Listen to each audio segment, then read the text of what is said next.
Good morning, Ed. Good morning, Mel. What's new with you? Nothing's changed in the world, I don't think, this week. No, same old, same old. Same old, same old.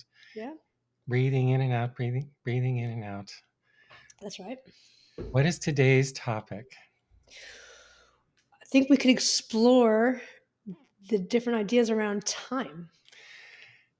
That's wonderful. I've been wanting to talk about this for some time. I think that's a great topic. It's one of those things that's behind everything that we don't usually talk about. It influences so much. And right now, I have a feeling that time is somewhat broken in a certain way, Mm-hmm. or that our relationship to time is broken. There are things, I look back in my practice before and after about 2000, really, and I've been in practice forever. Around 2000, things started to change, and I first noted it in the seasonal pulses. In nature, rivers have tides, but a tide for a river in nature means how it changes through the seasons. And that change is reflected in the pulses we feel. So in springtime, your pulse should feel a certain way, in summer, another way. And that used to be pretty regular with some variation. And around 2000, something started to break in which that pattern of seasonality became much more erratic. Um, and that's progressed over the last 20 years to now it's pretty erratic. And then around 2010, 2012, new problems seem to emerge about the way people were fixated on screens. And these are things that, a person might come in with lupus or an elbow pain or something like that, and you're focused on that. But these are behind the scenes things that are influencing all the illnesses we treat. Um, and so it's really interesting. You think of something like Chinese medicine, you think it's really quite old and there's not innovation is not part of it.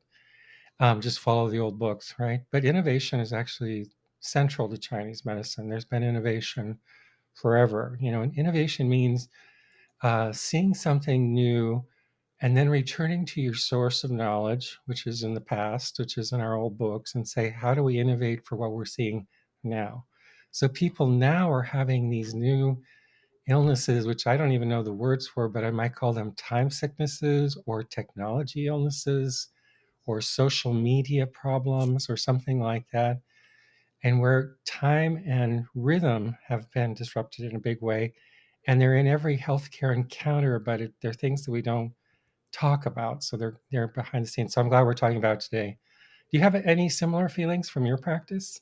Oh my gosh. Yeah. Well, my practice, because it's a lot of it is lifestyle medicine. We focus on this at the outset. So we our relationship with cycles, daily cycles, technology, light is just built. It's built in, and people. I try to put a little bit of friction between people working with me because people need to be ready to kind of look at this stuff. And I think an increasing number of people are, but it's wrapped in everything. I look a lot at this idea of waves waving within waves, that this researcher Irv Dardick came up with, um, and I think that's tied to this idea of the universe being a breath. And the way I think about time is, uh, which frequency of breath are you looking at? You've got like the only inhale and exhale that creates our entire universe.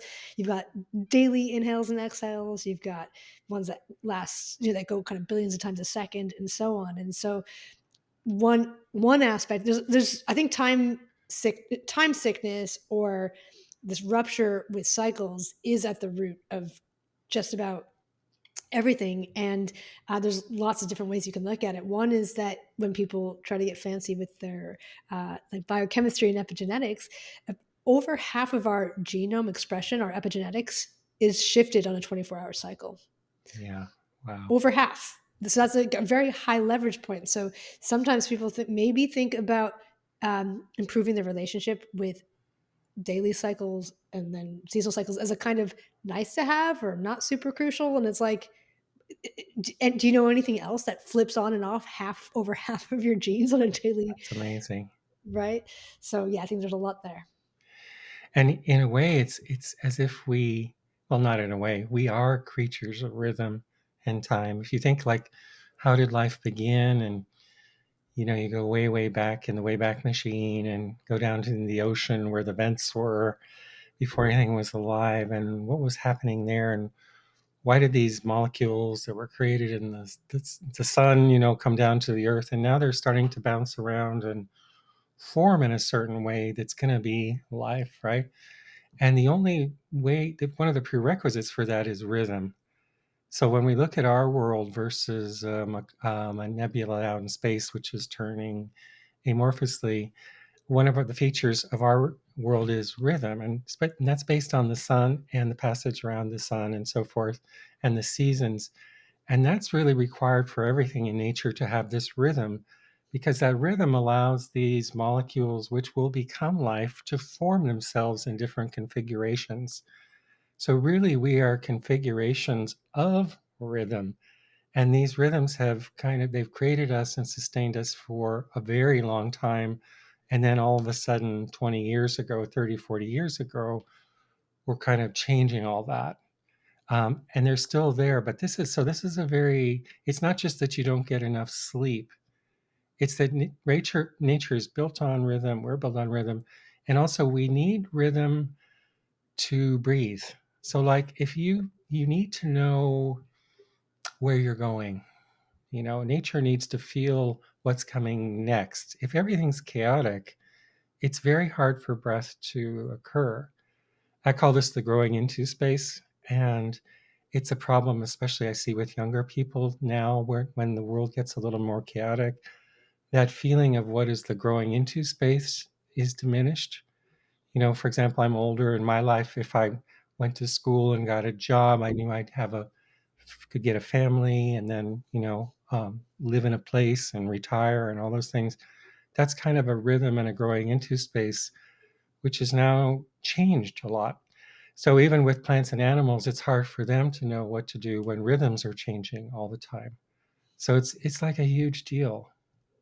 Yeah. It Yeah, it's a huge deal, and, the the the aspect with technology, there's a few things built into that. So, one is this question about light exposure. If we look at it from the more, kind of modern scientific perspective, the largest biological cue, or the largest part of the biological cue, is light. So, we don't, I think from maybe an aging perspective, we wouldn't want to slice it up so finely. We would just, right, we would just kind of have nature breathing. But if we were to slice it up, we would say that we can kind of give a stronger indication to an organism of when it is by changing its light than anything else.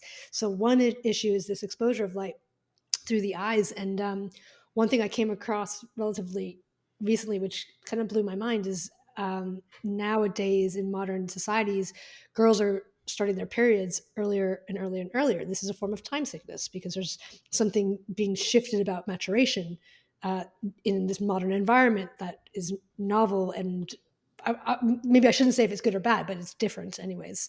And I'd always assumed that this was due to things like endocrine disruptors, the birth control pill in the water and that sort of thing. But actually, there's increasing evidence that this is due to blue light exposure. Because if you think about what would happen if nature is breathing itself normally on a natural cycle and you have these normal daily fluctuations of light, then the blue light is strongest in the morning and it gives us a signal of this is morning. And now if you're a young person and you're just staring at blue light, it's basically telling your brain morning, morning, morning, morning, morning, and it's speeding up your biological clock. You're aging faster, and so they could see even during the pandemic that uh, this trend accelerated and that it was tied to blue light. So that's one part of it. And then the other part of it is that the devices being designed to be addictive, they're exploiting this dopamine reward, but that's also a cycle, like a kind of input, stimulus, response, effect, dopamine. And again, that's supposed to happen at the end of like a hunt, Right. that might happen like after hours or days or something, and they're just letting you scroll, scroll, scroll, and so that's also speeding that up. That not only do you need to not go through the physical exertion and cooperation preparation to get to win the dopamine prize, but now it's vastly speeding it up. So as soon as you put it down, you're incredibly bored because of this It's your rhythm issue, and you're exhausted. and you're exhausted. Right. And when there's no when the time rhythm is not there, also the restoration of life is not there. Mhm. So when you look around you and you see everybody looking exhausted, and one of the reasons is there's no restoration phase in breath where you're doing nothing and the sky is dark, and things like that. And when we talk about time sicknesses, there's like I see it in several levels. I'd love to hear your thoughts about this, but the first level I see is the reversal of root branch relationships. Which, what does that mean? In the past, we knew that our past fed us, the past wisdoms of our people, the practices, our knowledge, and that's the way breath actually works. There's a root of breath, and something extends out from that, and then it returns to renew in that root of breath. But somewhere around the 17th century, around in there, somewhere about the time of the Industrial Revolution, that changed so that we stopped looking towards the past and we kind of threw it out in a certain way. And then we started looking to the future. So the future became our root.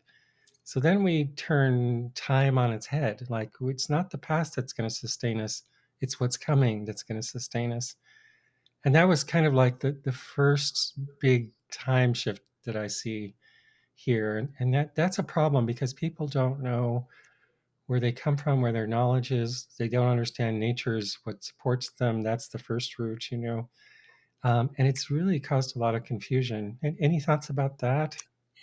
Yeah, no, I think that that's absolutely right. And as someone who was born and raised in the United States, but I've had the opportunity to travel and live in other places, I Mhm. feel like that's especially pronounced in the United States, which is a relatively younger country. And I think it's uh, spread as a value to value things that are new and cutting edge and shiny as that it's kind of a more efficient way to grow the economy. That if you are looking for something, instead of looking not to just what you have materially, like physically, but looking to what you already know, looking what you know how to do, looking at what you already have, versus like that thing is dumb. Like, it's so stupid. They didn't know any better then. Like, look at what this new thing, you know? I feel like it's a way to stimulate growth, and I feel like sure, this exists in some way everywhere. It's not unique to the United States, but at least my own individual sense when I've gone other places is that it's just blown up to an absurd degree here, in a way that in other places where there still is traditions, or even architecturally. Like, if you go to different places that are old, it's kind of harder to erase the past because it's structurally still there. Whereas uh, in most, a lot of places in the United States, they just make, they just create to make it look like whatever they want, and so it accentuates this time sickness. Yeah, that's very true.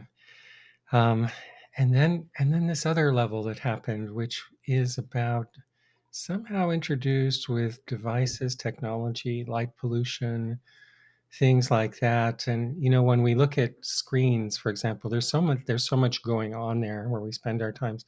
I think we talked about in the past about how your vision entrains to this point right in front of you, and that's really the way your nervous system is when the sympathetic system is activated and you're supposed to be attending to something special versus when you're relaxed and you have this peripheral or relaxed gaze. So we're focused in on this one thing, and then it's flashing its lights at us and doing all these things just like a slot machine, tying into all those. But the thing about when I look at so there's just so many issues but one issue is when I look at my cell phone or my screen, is that it basically has no rhythm. And so in the past, before screens, many people can't probably remember that, but I can. and you'd have a day and you get up and you have your breakfast and then you go to work and then you'd have lunch, and there was this rhythm to the day, and then it would slow down, and then in the evening you'd go to bed. But my cell phone is basically on the same 3 o'clock in the morning, 7 in the morning, in Japan, in San Francisco, in winter, in spring, in summer. It has no time rhythm. And then there's this other, so we're training ourselves to things that have no time rhythm. And then there's this other thing, which I have a feeling we don't even know what we're getting into, which is about how things like the Wi-Fi scape is changing resonance patterns. So Totally. we tend to look at we're a thing-based world. So like if you hold a cell phone against your ear and it doesn't grow a tumor, it's safe, right? Because it didn't grow a thing, right? Yes, quickly enough. They do though. They do. Right. But there's this whole thing in nature-based medicine we call the resonance scape, that the universe is actually a musical event, and the forms are created around this resonance. And when you look at the Wi-Fi signal exposure over the last 20 years, it's just gotten so much deeper. And when we look at the time rhythm, if you look at like with an EMF reader and you look at your Wi-Fi signal, it has no rhythm. It's like like that. And so we're swimming in this sea, and now we have the 5G satellites coming. And I'm not a 5G conspiracy theorist person. I don't know what this is going to be, but it may be like so many things in human history where we make it something that we think is good, like let's use DDT on crops, let's grow monoculture, let's make a gasoline engine, and without much wisdom, and then we find out, oh, that's much more of a problem. This resonance gate change might be one of those things. Do you have Mm. any thoughts about that? Yeah, well, here I kind of let my colors shine a little bit. When I study that sort of history of things that seemed like they could have been a good idea at the time and turned out not to be, and I study those stories deeply, it turns out, and I hate to say it, that actually people knew that they weren't safe Right, but and they that were making money on them. but they were making money. And so um, and I can give lots of examples, and it's really part of the public record. You don't need to go anywhere special. You don't need to put your tinfoil hat on. You can just read some really well researched. This is a pattern. This is a theme, and when we look back, if we whether it's a new chemical or a new drug or a new frequency that we're emitting, I can't find any examples where it turned out to be safer than we thought. Right. And because when we intervene in the natural system, it's usually a bad idea. It's usually a bad idea. So if we philosophically want to believe that things go wrong more due to ignorance than to malice, I'm fine with that. I think that's okay.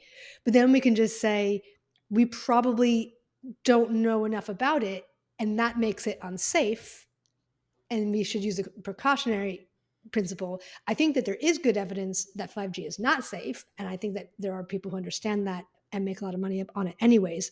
And then and then brand people who are maybe a little bit skeptical as 5G conspiracy theorists and things like that.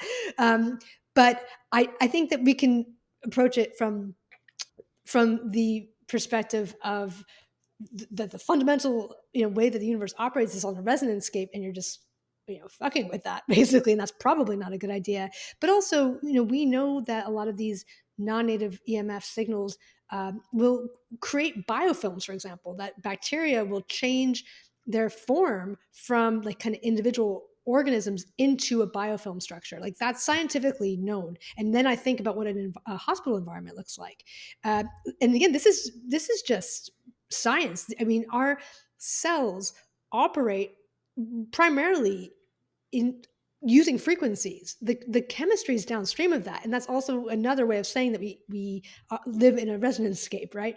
So we can. The best that I can say about this type of thing is that it's unsafe because we don't know. But what's probably true is that it's unsafe because we do know. Well, Um, let's be generous and say it's a combination of ignorance and avarice. It's unsafe because of a combination of ignorance and avarice, it's unlikely. It's highly unlikely that it is safe. I guess the But question is like, how unsafe? right, and that becomes challenging to quantify. And for that sort of thing, we need different ways of looking at things. So right. We like to try to keep things simple in terms of cause and effect, and then we have certain scientific ways that we say it's valid to prove that something causes something else. In fact, by the rules of research in terms of what constitutes proving cause and effect, we have not proved that cigarettes cause lung cancer, even though we know that they do. And by any reasonable bar, we would say that the scientific evidence is there. But the pedants But who, not a well, direct, not directly. It's all, well, only because we haven't done a double blind placebo controlled trial, really, yeah, the people who right? smoke and the people who don't, yeah. Right, but other and randomize them and give them cigarettes, right? But otherwise, we do know this. So we want to be. I think we want to know more about the Church of Science before we, you know. Right, and it's always, the way this goes is, with like the DDT story, it gets so bad Mm. that people just started complaining, and then if the politics is working, then sometimes legislation happens retrospectively. With 5G, it's a little tricky because it's in everything now. With 5G, it's tricky. So one of my mentors, Jeremy Cornish, talks about rather than trying to find the root cause, we want to look of health issues, let's say, or other societal problems. We want to look at root causes, and we want to look at the causal web. And this is a more helpful way to look at things that is consistent with our complex reality, complex living systems.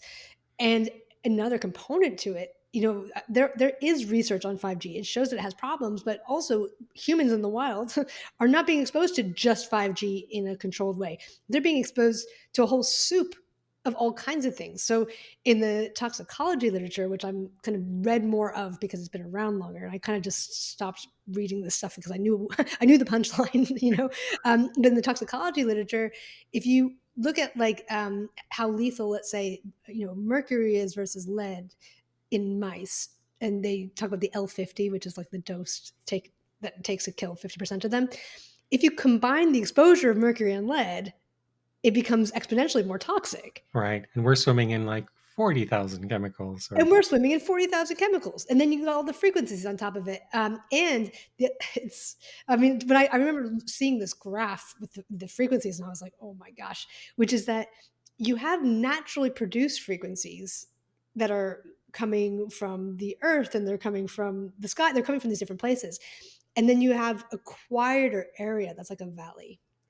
Well, the telecommunication industry just has filled up that valley. It's like a frequency landfill. right. The five now and with the satellites, they're beamed everywhere. I was so surprised that that got done without much discussion, changing the night sky. What was going on with that? Like astronomers are trying to see past the satellites up. Wow, that was kind of mind blowing. It, Um, but it reminds me of like the original explorers in the 1500s, like that they just got on their boats and they came to a new land, and then they just started doing stuff, and there wasn't really anyone to no one stopped them, and they right. said, I claim this for blah blah blah, and like there were it's kind of the same. It's like with the sky.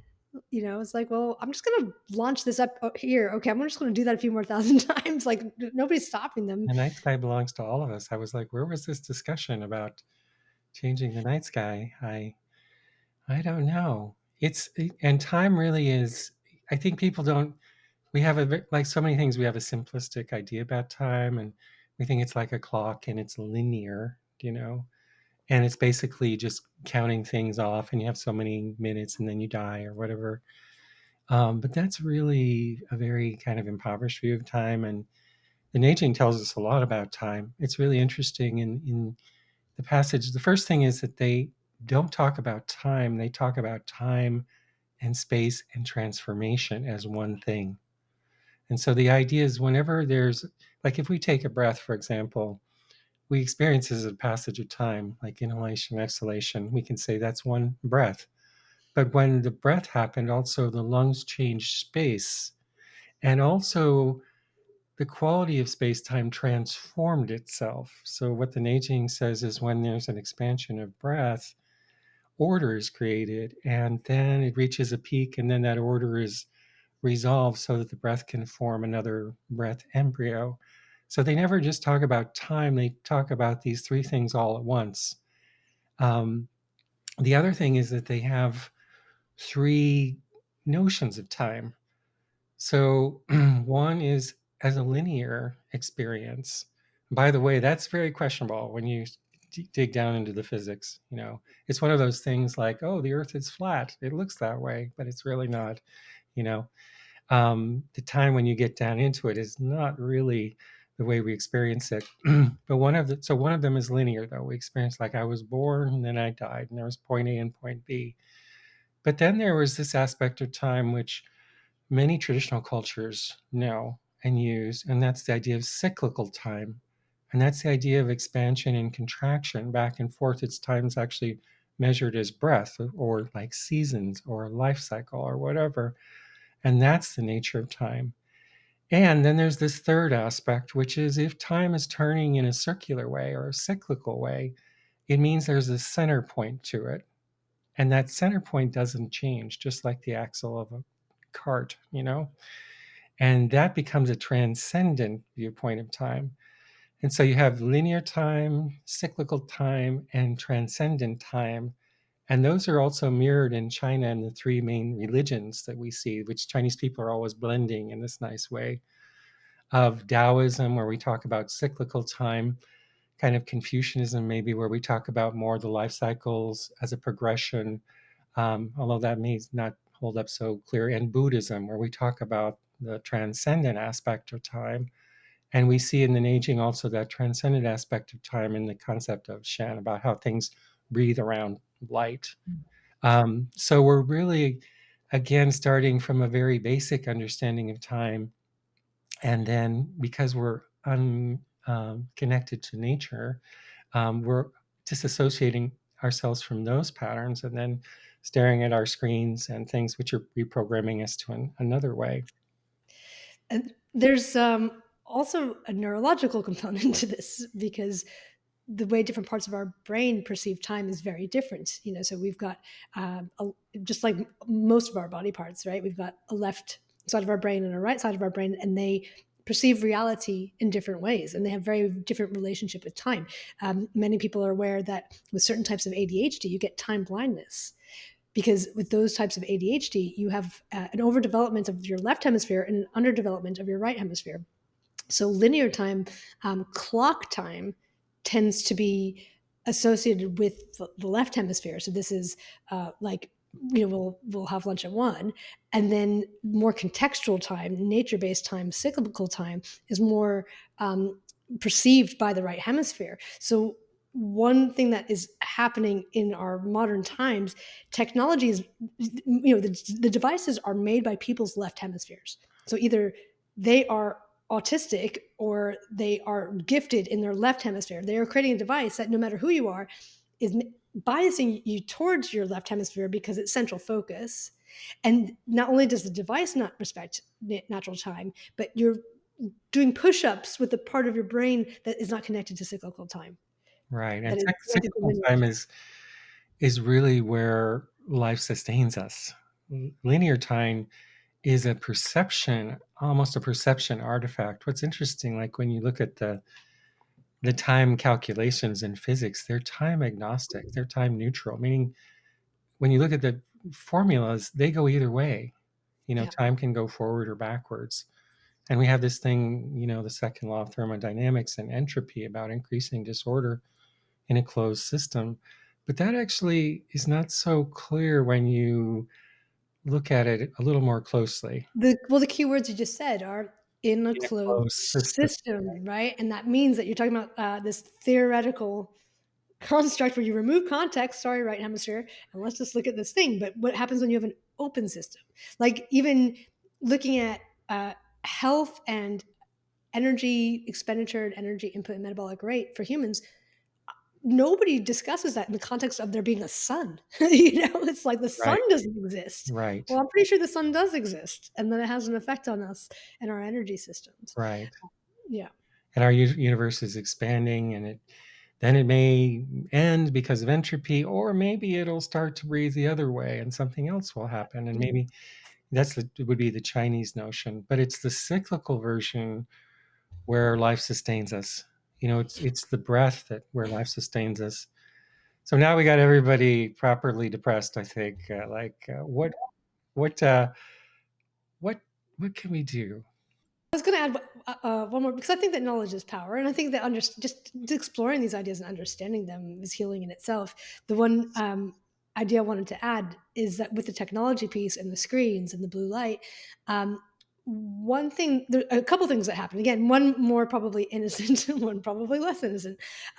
So the light coming off of the screens, one thing that makes them different from natural light from the sun is that they do not contain infrared. Infrared, which is just about half of the light coming from the sun, is not visible. So it wouldn't help you see anything. It would come off as heat. Now, so it's not helpful for you to see your screen, or your computer might not like getting overheated, but you definitely need infrared. So you need that from the sun. So it doesn't. So that's one thing that makes the spectrum different coming off your computer. But the other thing is that it's blue light spiked, and this is a way to hack your cyclical rhythms, because I mentioned before that we get that rise of blue light in the morning that increases our cortisol, which is healthy, right? Healthy is part of a cyclical rhythm that we increase our stress hormones. Now we're more alert, right? So the engineers thought, okay, well, this is like, we'll make this into a digital cup of coffee that they're looking at through the light.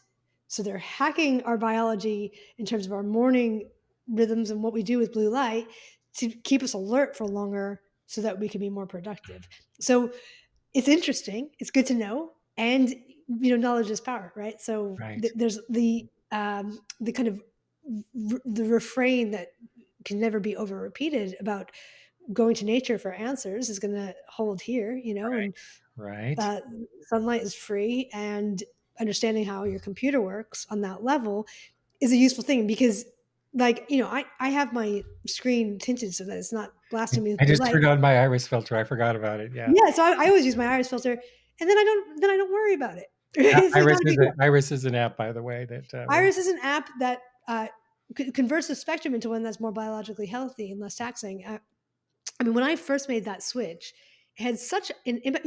At the end of the day, because I do spend quite a bit of time on the computer. Mhm. At the end of the day, my eyes were just really, really tired, and I just never questioned that. I'm like, of course they are. I've been working all day, and when I switched it, I just remember the first few days where they just weren't, and I was like, oh. Right. And it never occurred to me that they wouldn't be tired after what I was doing, but it was the light that was coming into them. There is that thing about being fixed on a focal plane too, where you have to get up Yes, and change your eyes and do the eye. absolutely. Well, how about if we start at the very beginning? If we talk about like these orders of time sickness. By the way, having a rhythm, as I was saying, allows you to feel a future. Like that you can do something, and the other word for that is called hope. Like if you feel like there's a breath, if you're a plant and you feel there's sunlight through this soil, if I come out and I can grow, I can move into that space, and that's based on rhythm. So it goes to very many deep levels of our cells. But let's go back to the beginning and say, well, if the first level of time sickness is we got everything backwards in terms of root and branches. What does root and branch mean? It means every breath in the universe arises out of an impulse or a root, and it expands out and it returns to regenerate itself. And that's like in every breath. And if we look at those patterns, the first one is the patterns of the cosmos. That's the root. They create nature. So for us, that's our second root. The third is our teachings and our wisdoms from accumulated knowledge. That's another root.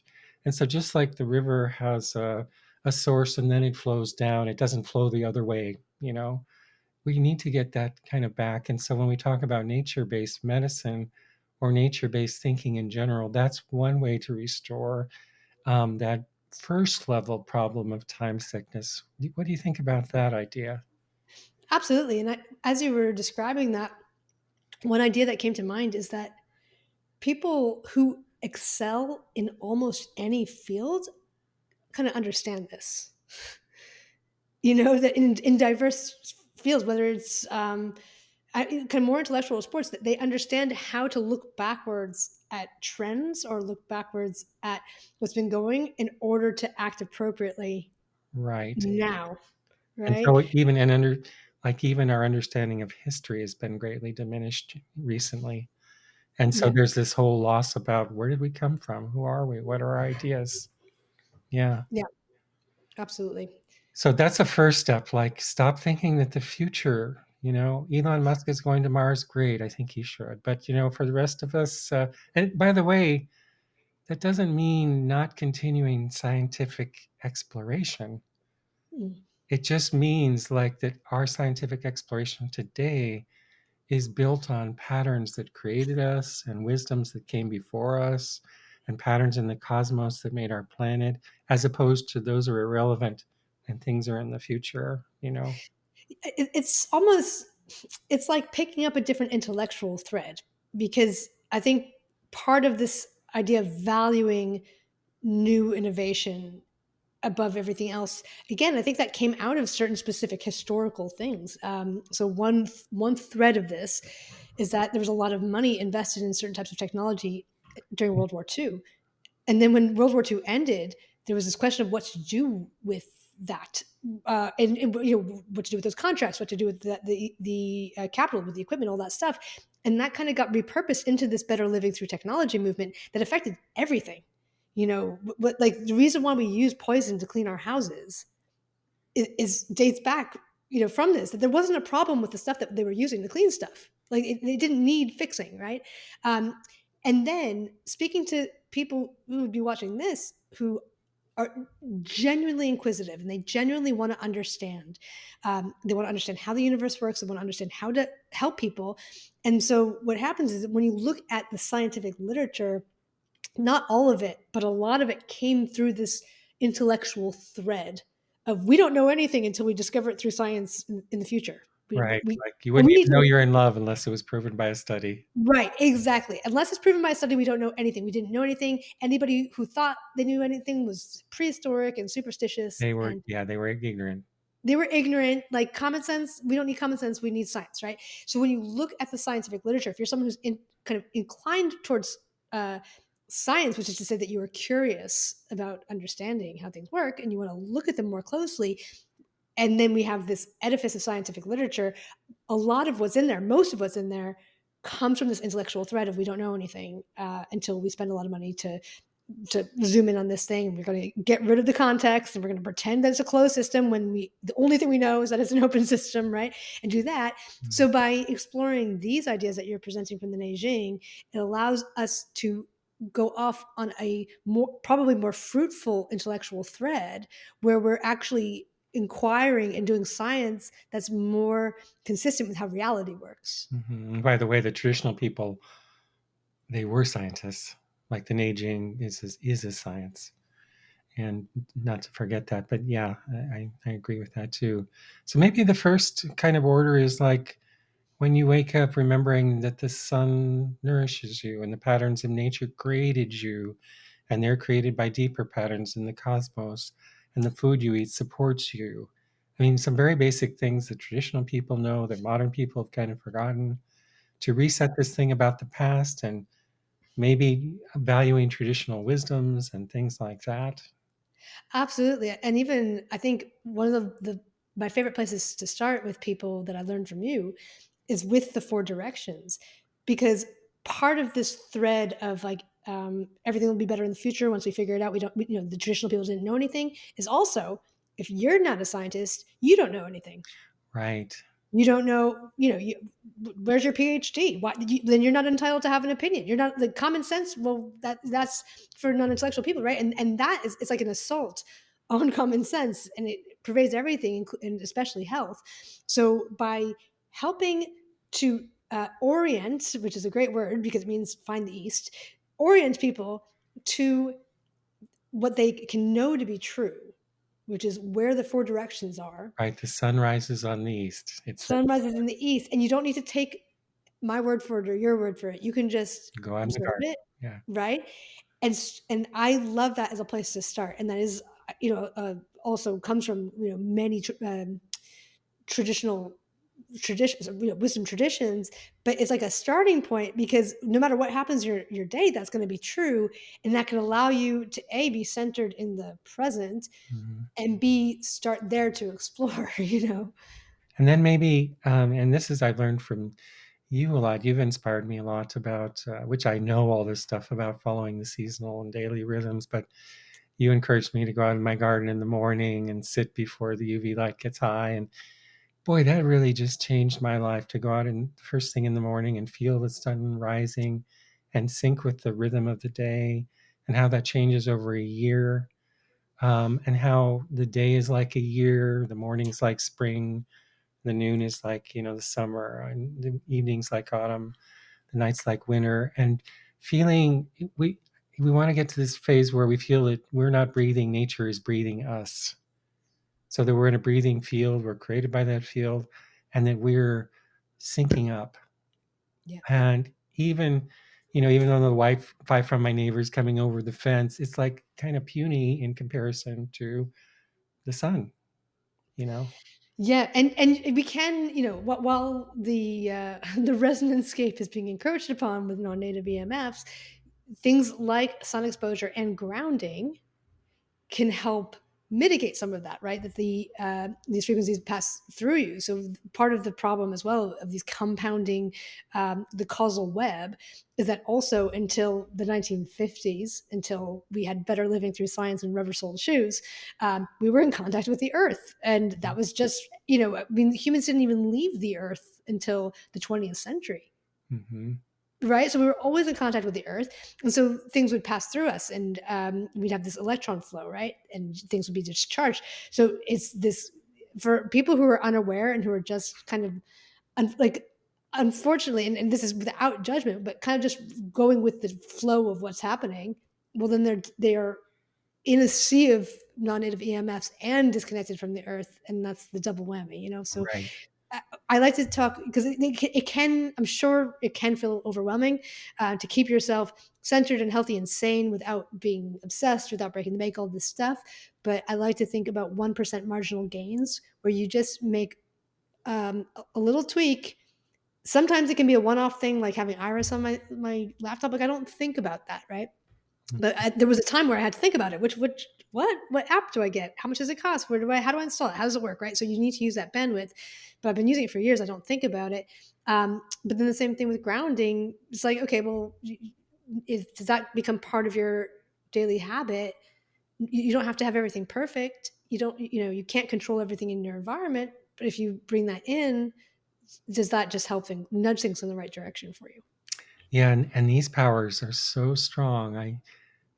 It's easy to go down a rabbit hole with 5G and think, the end of the world is here and I can't take a breath and so forth.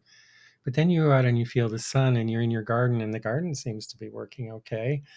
And, relatively speaking, and you're part of that. And then you just feel like, oh man, this is so much stronger than the little things. Of course we want to work on 5G or whatever, but when you sync back up with nature, it's like it's so strong.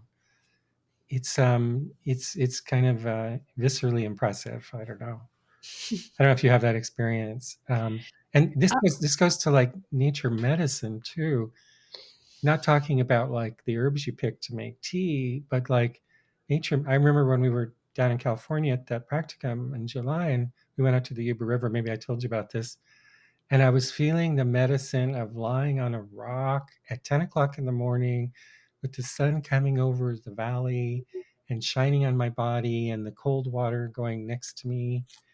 And man, that was a medicine. That was like this very, very strong medicine. And the rock, the quality of the rock and the water. And wow, that was something. And then there's also maybe the next thing is like anywhere you can recontact rhythms. I think that's really good. So, like in the morning, I get up, I make my espresso with my Italian machine. I think about my Italian teacher. I feed the cat. I do these things. I do some work. Then it's lunchtime. Then I do this. Then I go for a walk. And those tell my body, like, the day is passing in this way. It's breathing and taking part in the rhythms that go up and down. Like, sometimes you want to lay down, sometimes you want to work. Do you have any thoughts about that? Yeah, I completely agree, and I think, I tend to like to help people focus on daily and weekly Mhm. rhythms because that's where people will tend to have most leverage. Well, your only leverage is in the present, right? So, but like they'll have be able to do something in the daily and weekly rhythm because also it can be hard to do everything that you want. If you think about things fractally, right? It might be hard to for some people, depending on their schedule, to exercise every day. But if we could look at that on a weekly, or maybe you don't even want to exercise every day, but on a weekly rhythm, and I'm usually working with people who are quite ill and maybe time strapped, so that will help them to take action and to make meaningful shifts.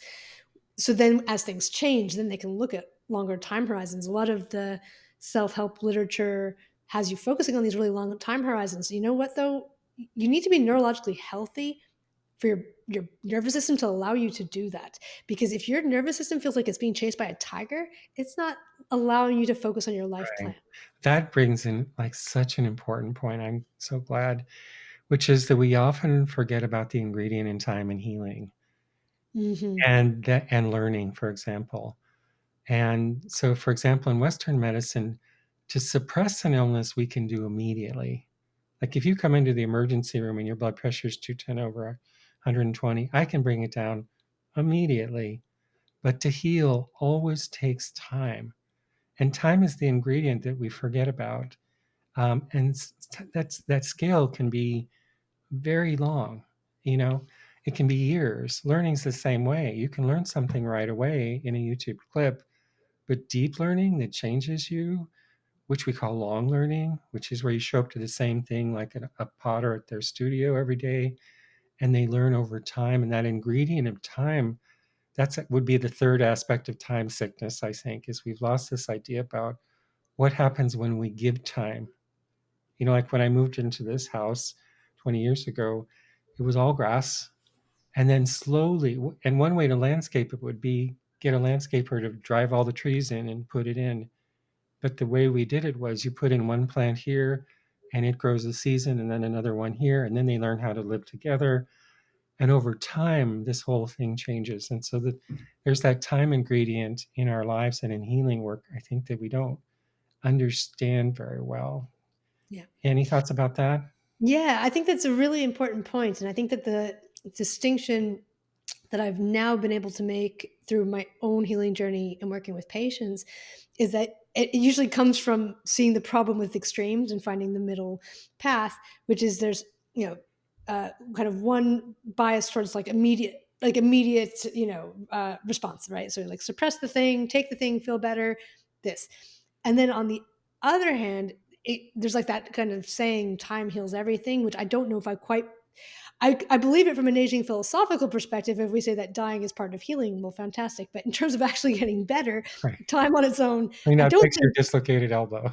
Yeah, yeah, time isn't going to fix your dislocated elbow, right? Time on its own, it's an ingredient, but it's not going to fix. And so, what I've found is really important is that it's a both and that people need to have appropriate and realistic uh, time horizon expectations for their healing, which are often going to be longer. And we need to have valid markers of progress on the way to know that we are making progress. And it's not necessarily going to be linear, but if we just say, like, time fixes everything, this is going to take a year. Oh, it's 3 months in and you still feel the same. Well, just keep trying. It takes a while. And that's how I was trained in functional medicine. It was very frustrating. Well, it takes like 6 months or 12 months to fix a leaky gut, and you're 3 months in. Well, no, now I understand that it can take a long time for someone to get better, and there should be certain ways in which they are feeling better much sooner. That let Right. us know that we are walking in the right paths. So it's a both and. And I don't know if you've had this experience, but when working with bodies, what I see is when we get the story and the language and the body feels like it's on the road, then it really relaxes. It's when it's not on the right road and things are not, and the person's telling the wrong story that the body kind of gets upset about it. Um, there's this thing, we talk about that the path of the universe is always tending towards healing. That means the natural state of things is healing. And when we look at an ill part of the body, there's a lot of things that define it, but one is it's not participating in that current of healing. And so our job with healing is not to fix it, but to look at the area and figure out how to allow it to return to participate in the natural current towards healing. Mm. Absolutely. That's actually another theme that's come up for me recently in terms of various healing modalities, is that there are certain types of, I guess I'd say modalities or approaches that for the person is quite, it can be passive. And it's not to say that those are never helpful or never appropriate, but what can happen is that the person can feel better or be better in that passive stance. But once they get up to do something, it reverts, like the pain comes back. And so that even if something starts off kind of passive or receiving, that there's something to be said for, okay, well then next, now let's get your body moving, and how can we make it feel safer, pain free when it's doing that, that then the effects can kind of integrate a bit better. Yeah. And we don't see the medicine of time. We don't feel it. It's like the most healing thing. But I agree, it's not just don't do anything and time heals everything. That's just kind of lazy. But it's like we want to keep the body when they come participating in the motion and returning it back. So it's like going back into a river in a certain way, and the river is healing itself, but you're out of the river, and so we're helping you go back into the river. Then maybe what are some other specific, like when I think about technology, that's like a huge one. It's kind of more nuts and bolts, but to me, the first step is always like technology is a tool, and the first question is, do you work for it or does it work for you? Yeah. And that means like, do I just like turn on the internet and then look at TikTok and then like do everything it asks me to do? Or do I sit down with a piece of paper, which I really encourage, and think it's like a screwdriver? What do I use technology for? Like I use it to make lectures and things. You use it to talk to your patients. Fine. How do you use that as a tool and, to answer emails, whatever? And that's it, kind of. Yeah. Do you have any thoughts about that?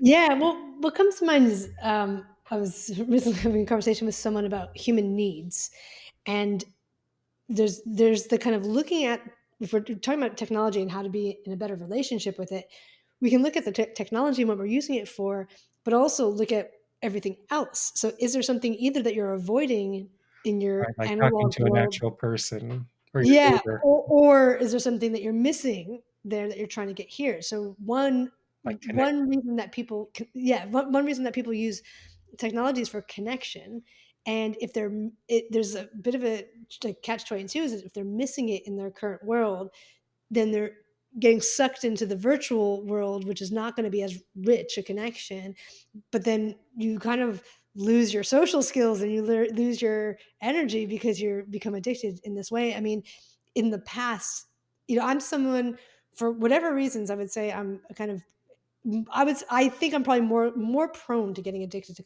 to technology perhaps than the average person for a variety of reasons. And this has gone on kind of probably longer than most people. But when I would travel abroad, technology addiction would go away by itself immediately. Like it was, I wasn't trying, the kind of impulse to check email or to check social media went away. So what happened? The environment changed. So what was happening in the environment? Well, probably a lot of things, but there was more connection, more rhythm, more nowness. The kind of the quality of time was different.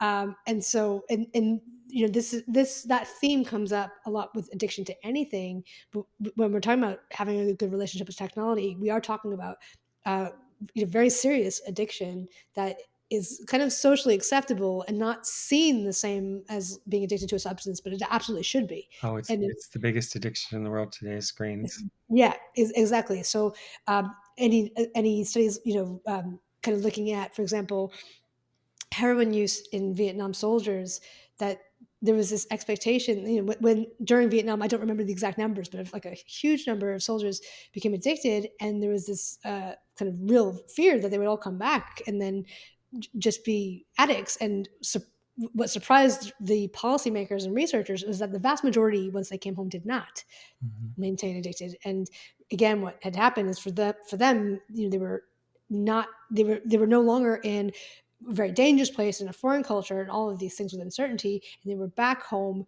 with many of them with family and friends and so on, and they stopped using. So I think that it's important in that conversation to talk about not technology when we're talking about technology. And that goes to this thing we see all the time in healthcare, which is you rarely heal people by telling them why they should do something else, but by offering them a better version that they want to go to. So we've talked about that before, but it's like you're on your little island, which is dysfunctional, but you don't want to leave it and someone telling you you should leave it does not make you leave it. What makes you leave it is someone coming up with a better island where everybody's having fun. And then Yeah. like, I want to like leave it and go there. So like, like when we reached nature-based medicines like that too, when we return to the stories of nature, like they're so much more fun. There's so much, Yeah. like the community's fun, going to the river's fun, it's like, yeah, stop looking at your phone. Let's go to the river and have, talk about this. So yeah, that's a big part of it. You can't just tell people like, don't look at your screen so much. Yeah, you have to show them something better. Well, what else? I found it amazing to change when I changed my iPhone. I'm colorblind, but I changed my iPhone from color screen to monochrome screen, and boy, did that change things. And I could feel good, like cold turkey the first day was like, I don't feel good, because the bright lights aren't going like this. And you can do that in your accessibility settings. Just turn Yeah. everything to black and white. And that, like all those colored lights that are coming at you, that's a big one. Turn off all the notifications.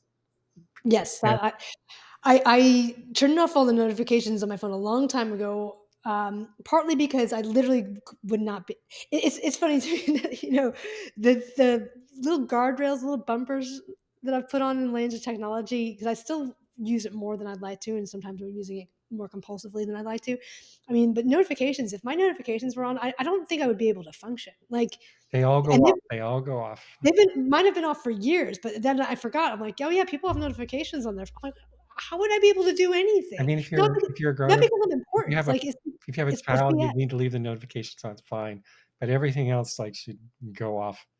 And Yeah, and yeah, and and now I think people can see this because the notifications are kind of obnoxious. Like, when it first started, it was like, "Well, you ding. wanna you wanna be notified when you get a text or an email because it could be important," and people kind of bought into that a little bit where I'm like, "I'm not that important." Like, nobody's emailing me, like, anything time sensitive, you know? But then it's like every app has notifications, and you can start to see how ridiculous it is. Yeah. Like, that there's just so much stuff you don't need to know about in real time, you know? So I think that's probably hopefully become more, And then like general. and cutting your email down to email zero is like a big huge one too. Like instead of like one of my friends has I was talking to him and he had literally I think 20,000 emails in his inbox. Yeah, I can't do that. I'm an email, inbox 0 It's like, type of yeah, that has to go too. Anyway, so we're going to return to nature's patterns. We're going to have more fun down at the river. We're going to sit in the sun. We're going to talk to actual people. We're going to use our technology, but to help further things. And this, like there's a deeper thing question about technology, which is really interesting. One is like, does it use you or do you use it? That's one thing. But the other thing is like with AI I now and all those things. So if you did have all this free time, what do these tools serve? Is it just to make more money? Is it just to be more popular? Or is there something deeper about being human that things like AI can serve? Deeper things, meaningful things. That's a real interesting question. You have any thoughts of that as we're finishing up today? Oh, I don't know if I tell my honest thoughts on what AI That's a is whole probably different show. is probably for. Yeah, that's a whole different show. I was trying to leave people not depressed, but I think with these things, we'll go back to the idea that tools can be used, in different ways. Right. So, and for sure, while I think that there are potentially problematic things about AI that maybe not enough people are aware of, and people should be very cautious. And we should have more legislation around it. And it's going to be interesting. We're going to be living in interesting times, probably. I think it's still a tool. And I mean, actually, this is quite funny. I've used Chat GPT for advice around like personal issues and relationship issues, and it's been extremely insightful and very helpful. And while I don't think it would should replace going to a therapist or anything like that, I mean, really, just really excellent, and where I'm like, oh, yeah, you're right, and just very, yeah. So you can use it in different ways. It saves me time on different things. I can ask it for lots of stuff. Also, I spend a lot of my time correcting AI, of course, which this is maybe another topic for another time. But I'm in my 40s now, and I have a certain area of knowledge where I've developed over time a high level of expertise. So when I ask ChatGPT a question, then I can see if it's giving me the wrong answer. And then I can challenge it or teach it or show it, right? But if I were 20, You don't know. I don't know. And it sounds so authoritative and it Mhm. sounds like the truth. And I wouldn't be able to know. And I would think that I did know. And so that's a bit of an unfortunate thing. I think that there probably are places in the world where they're educating uh, kids and college students and university students on critical thinking around this, but there's going to be just the general population who's just this is going to turn into like God or their magic eight ball or whatever. And so again, we're going to have these like reality tunnels. But if you go back to nature, you're never going to get the wrong answer about where east is. No, we start there, and it goes back to a deeper question like why do you get up in the morning? Why are you alive? Is it just to get more likes on Facebook, whatever, to have more money? I don't think so. That's junk food diet of life. But I can tell you the aging kind of the quick answer. It's that breath and light are the things that drive the world. And the closer we are to breath and light, and breath and light includes communion with people in the world and so forth. So when we are if we use AI to help us experience breath and light and communion, or any of our tools, which they can be used for that, then it seems to be a positive outcome. I mean, I think that's, you could say, is the point of view of the aging and maybe nature. It's not to get more likes, not to have more money. Those are all separation illnesses and things like that. But if it can somehow, like if social media can make a community, that brings in breath and light and communion, that's a good use of a tool. Yeah. Yeah. At least that's a starting point. But I I think like we need to have that discussion because we're not even asking the question. right. Yeah. Yeah, and like with many things, people because it takes less energy to think of things in terms of black and white.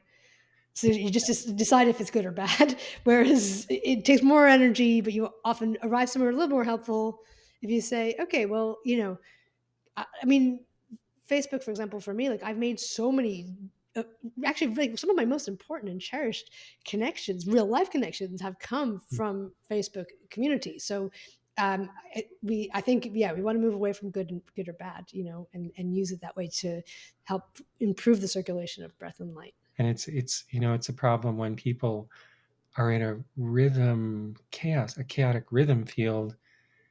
Creative thinking, going back to your root, making a new idea, expressing it, moving forward, that's an aspect of rhythm.